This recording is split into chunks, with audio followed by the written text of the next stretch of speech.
Speech off. Hi everybody, it's Beverly at Bama Blind, and right now I'm focusing in on Gretchen. She's just sitting looking at traffic because she and I are sitting on our front porch, and because it's about 72 degrees outside today. Now it's February, but it is so warm. We're expected to have a lot of rain this week, and last Tuesday I was in a foot of snow. We were in New Jersey, but it was really cold here too. So I'm just painting around my front porch. At this end of the porch is a porch swing, and sometimes I do my videos from there. But right now I'm just in a rocking chair on our front porch, and we have some traffic that's going on. I was out here earlier this morning, really early, and it was so peaceful and quiet. And we have some traffic now, but anyway, today I wanted to continue on the topic of dating. Last night I posted a video about my husband and I and one of our most, I would say, romantic dates. And we were engaged, and a friend of mine said, well, have you posted anything about your most unusual date? And I told her no, and of course she knows Jerry and I, and she knows the story. So I thought, well, I'll do a video and I'll talk about, I've got the most embarrassing date, the most thrilling date, and the most unusual date. That's what this video is about. So, here goes. And this is all dating while blind, because I've always been visually impaired. And so when I was a junior in high school, there was a guy that was in one of my classes that really, started talking to me, and I started talking to him. Eventually after about 2 weeks of school, we decided, okay, we're going to go out on dates. And I was 16, so I really hadn't dated. There was a lot of social activity at that age that I just didn't fit into with vision that was 20/200. So I was legally blind, and he knew that I couldn't see printed text, and he also knew I couldn't drive. I was 16. I didn't have a driver's license, couldn't get a driver's license, really couldn't see well enough to even see, the differences in cars that were in the parking lots, and couldn't see people's faces, those kinds of things. But in class, he volunteered to be my reader, and he loved, he would read to me, he would read textbooks, he would read notes, things like that. So he knew I couldn't read text, and he knew I couldn't drive. So one of our first dates that we went on, it was like about maybe the third date, but he had a part-time job being in high school, and he had saved up enough money, and we went out to an expensive seafood restaurant. And we went into the restaurant. I really didn't have any problem at all with moving around, mobility issues. I could see spatially. I could see chairs and tables and things like that. So it wouldn't have mattered if they had sat us in the back, but they sat us right in the front, by the front window. And we were at a little table for two. I guess they thought this was really romantic, these two teenagers coming in here buying this expensive meal. And anyway, he ordered lobster, and I decided, well, I can't read the menu, and I don't want him to have to read the menu. I want this to be kind of a regular date for him, not a date with a blind person. So, I didn't have him read the menu. He ordered lobster. I knew I liked lobster. My mom had made it. So I ordered lobster. The food came, and unbeknownst to me, I couldn't see anything on my plate. I had no idea where the lobster was. There were two sides. I remember there were like a baked potato and a green vegetable. I think it was asparagus with my memory. I think that's what it was. I had no problems with those things. But what I couldn't do is take this little utensil that they brought and dig the lobster out of its shell. I had no idea, first of all, what the lobster looked like. That's not what my mom had cooked, and I didn't know how to eat it. So I sat there poking around for a good hour and a half. We talked, and we, got to know each other and had small talk and social talk and friend talk and all that stuff. And at the end of the meal, I had eaten about a third of what the boy had paid for. And I was so embarrassed because when we got there, I was so hungry. And, I'd kind of been waiting for this, and I'm thinking, oh gosh, this is really the first time I've gone out, you know, me and one other person, and he's saved up enough money to pay for this, so it was special to him. And it was special to me. And then I left 2/3 of this expensive food on the plate because I was too bashful to say I can't see the food. I wasn't going to put my nose down on it. Socially unacceptable. You don't, put your nose down on the plate and look at it, even though that's the way you can see it. That's just not, I just thought that would not be a pretty picture on this guy's date with this, junior in high school. So that was my most embarrassing. It wasn't outly embarrassing. It was inwardly embarrassing. And I haven't forgotten it to this day. I was so scared, and I haven't ordered anything since that day that I didn't know how to eat, that I didn't already know what it was, So then the second most, I say, interesting date was in college. And I dated throughout high school. I dated in college. I haven't dated a lot of people, but I've been on lots and lots and lots of dates. So in college, I had a boyfriend that actually was a pilot. He was a junior, and I was a sophomore in college. And anyway, he had been a student pilot up until the age of 17, and then he got his license, his pilot's license. So one afternoon, he said, "I'm going out to the airport and they're called touch and goes." And he was in a prop plane, and he said, "Would you like to go with me?" And I said, "Sure." I'm just clueless. I think at that point I had been on an airplane twice, and they were the big, airliners. And they had been with one was with my sister, and one was with my mom and my sister and my sister-in-law, eventual sister-in-law. Anyway, so we go out to the airport that's not far from our university, and he does all his pre-flight checks, and I'm just sitting there. It's like a little car, there's a pilot seat and then there's a passenger seat, and it was only a 2-seater. I don't think there was a seat in the back. And so then he took off, and it was absolutely thrilling. And at one point he said, "We're going to do 0 G's." And I said, "What is that?" And he said, "Well, I'll maneuver the plane and watch the clipboard that's right here between us." There's a clipboard and, a pen that had a chain on it that was on the clipboard, and it was between us in the seats. And he said, "Watch that, because as you look at that, it will float in the air." And he said, "And then you'll get a sensation that you're floating in air." So I have no idea what he did to the airplane itself. It was he wasn't a daring person. That's one thing. He was a very, very safety-oriented person. He was a paramedic. He was a volunteer diver in his hometown, to go down and dive and do search and rescue kind of stuff. So he was a very, very safe person, and I felt safe. I never felt insecure.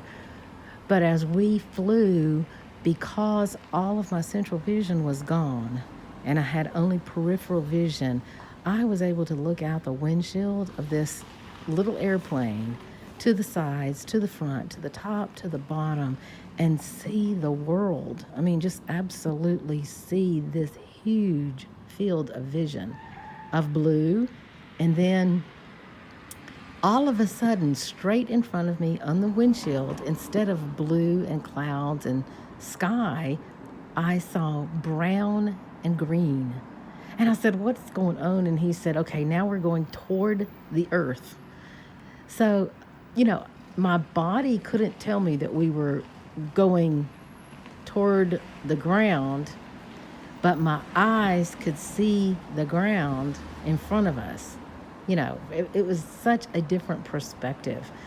And immediately he pulled up. We kept flying, and I know we flew around for a good 45 minutes. And for me, I had never experienced anything like that And I probably won't ever again unless I go skydiving or something like that. But it was truly, truly very interesting because it gave me such a different perspective visually um, on the world. Just a different perspective than what I was accustomed to. And then the third and last story that I have is the one that my friend was talking about. Your most unusual date that you ever had. And this date was with my husband, Jerry. And we had been dating for about 6 months. And we both love Asian food. So we were at an Asian restaurant and, really having a delicious meal. I was working, I was a professional. I had been married already, divorced, and had 2 little children who were with their grandmother on that evening. And so Jerry, my husband, he was also a professional. And so we were eating at this restaurant, and this was he didn't have a cell phone. I didn't have a cell phone. The waiter came up to our table and he said, "Excuse me," and we thought something might be wrong. And he said, "Are you?" And I won't use his name, but are you blah, blah, blah? And my husband said, "Yes, I am." And he said, "What's the problem?" He said, "Well, you've got an urgent phone call." So my husband gets up and goes to the desk where they have a private line, and it was our local Air Force base. And my husband was in the Air Force at the time, and he's also a dentist. And he's also trained as a forensic dentist. So what was happening, unbeknownst to me, because I was sitting at the table picking up my delicious food. And so what actually happened, he came back to the table and he said, "Well, that high-profile case in our state where the man disappeared and the insurance will not pay out his insurance because they don't believe that he's dead. They believe that he escaped, and his wife is trying to collect on the insurance." It's just like something you would see on TV. And I said, "Yeah, I remember that." And he said, "Well, they have found this man. He is deceased. He was at the bottom of a lake nearby, which is a huge, huge lake in our state. And they've pulled the wreckage up. They have sent the remains to the forensic lab at the Air Force Base, and they were calling my husband in to do the identification." And so he said, "Well, they really need me to come now." And of course, my home was a good 20 miles away from where we were. And I said, "Gosh, you can't take me home. There's no time for that. I'm not going to sit at this restaurant." So he said, "Well, come on." I said, "I would love to go because that stuff fascinates me." So anyway, I went with my boyfriend date at the time, my husband now, to his office at the Air Force Base, and actually sat behind him in the operatory as he did this forensic identification. He had to identify this man's remains by his teeth. And so I watched to see how he did it. He also called in another dentist who was local to come in and verify what he had verified. It was pretty strange. I couldn't see. There was a really, really, really bright lights, like an OR light and an OR table. And the people that brought in the remains had this stuff that was, I hate to say this, but kind of this stuff that was plugging up their nose, and it was a scent. It was like these things that help you cope with the scent of, I guess, bodies that are decaying. Anyway, I asked them if they had any more of that stuff. They did not. They gave me some essential oils that they had, and gosh, I stuck that up near my nose. And then I watched right over my husband's shoulder as he was identifying each and every tooth in this man's jaw that was remaining. He had his mortem dental records from his dentist, from the man's dentist, showing, he had the crowns and fillings, and, he'd had his wisdom teeth taken out. And so I watched, I was totally fascinated. And I watched as he did this forensic identification. And then he had to write up his report. And it truly was the man that was missing. And the man's, wife was the one that had hired the investigators to go out and research at the bottom of this lake, which was a good 70 feet down deep.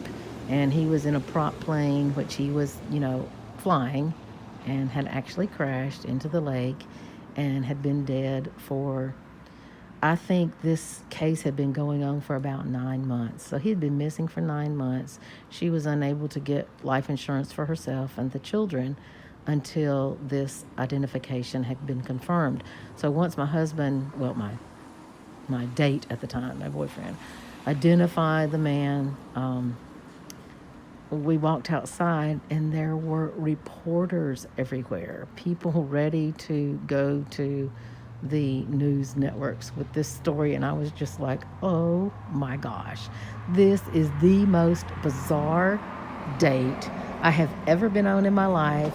And I guarantee you, you might have some interesting dates. If you do, I would love to hear from you. This might not be the most bizarre. It really might not be. But for me, as just a regular person that was going out to eat Asian food, this was an unusual date. And that's why my friend said, have you posted that one yet? And I said, not yet, but maybe I should, because it's very interesting. And, again, if you have some interesting outings, they don't have to be dates. This has nothing really to do with relationships. This is outings. I ended up marrying this man, despite the fact that he exposed me to, post-mortem human remains. But that was kind of my choice anyway. I was fascinated with it, and I still am to this day, stuff like that. But if you have some interesting stories, leave some comments, or if you have some questions at all, I'll be happy to answer them. And those are my 3 most interesting excursions. And I hope you've enjoyed the story, and I will talk to you next time, everybody. Bye-bye.